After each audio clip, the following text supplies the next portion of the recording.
vieux cimetière de Blois, une tombe attire des visiteurs du monde entier. Des admirateurs, parfois eux-mêmes magiciens, amateurs ou professionnels. Des passionnés qui savent tout de la vie étonnante de Jean-Eugène Robert Houdin, né à Blois en 1805 et enterré ici en 1871.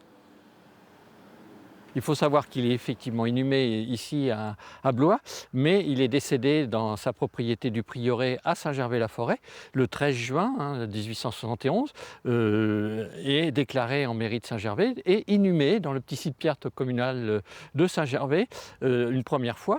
Et une fois que la tombe a été réalisée ici dans le cimetière de la ville de Blois, son épouse a fait transférer sa dépouille ici même.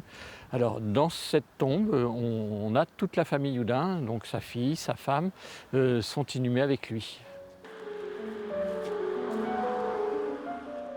Saint-Gervais-la-Forêt, à quelques kilomètres de Blois, est la commune où Houdin achève sa vie à l'âge de 66 ans. Il y vit à partir de 1852, derrière les murs de cette propriété qu'il transforme peu à peu en laboratoire d'invention.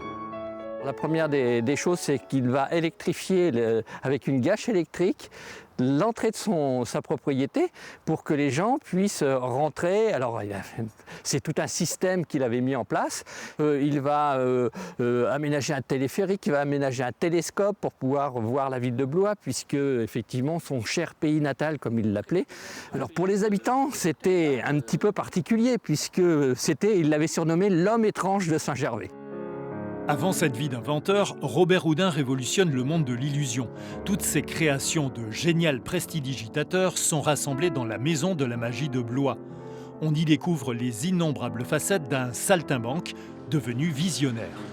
Il incarne aujourd'hui cette image du chercheur moderne, de quelqu'un de curieux, au savoir encyclopédique, qui n'était pas cloisonné dans ses connaissances et qui a su surtout, qui a eu l'intelligence également de s'intéresser aux autres cultures magiques. C'est certainement l'un des magiciens qui a le plus écrit. Il a laissé une trace indélébile et surtout il a creusé un sillon. Il s'est intéressé aussi bien à l'électricité qu'à l'optique, des domaines qui étaient en plein essor à l'époque. Et l'horlogerie, on peut dire qu'aujourd'hui, c'est le pionnier de l'horlogerie électrique mondiale.